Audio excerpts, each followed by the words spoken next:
کربلا کی کہانی، حق اور باطل کی عظیم جنگ۔ اسلام کے 5ویں خلیفہ امیر معاویہ رضی اللہ تعالیٰ عنہ کی وفات کے بعد ان کے بیٹے یزید نے زبردستی خود کو خلیفہ گھوشت کیا۔ یزید ایک جابر اور فاسق حکمران تھا۔ وہ اسلام کے اصولوں سے دور تھا، شراب و کباب میں مشغول رہتا تھا اور کھلے عام گناہوں کا ارتکاب کرتا تھا۔ وہ چاہتا تھا کہ پیغمبر محمد صلی اللہ علیہ وسلم کے نواسے امام حسین علیہ السلام بھی اس کی بیعت یعنی وفاداری کا اقرار کر لے تاکہ اس کی حکومت کو شریعت کی نگاہ میں جائز ٹھہرایا جا سکے۔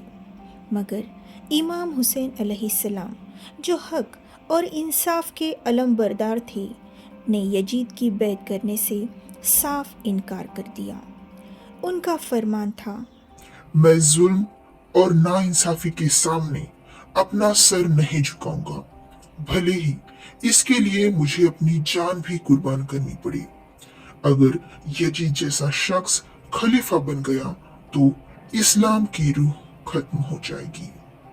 جب یزید کا دباؤ بڑھتا گیا تو امام حسین علیہ السلام نے مدینہ چھوڑنا مناسب سمجھا تاکہ اللہ کے حرم کی بے حرمتی نہ ہو۔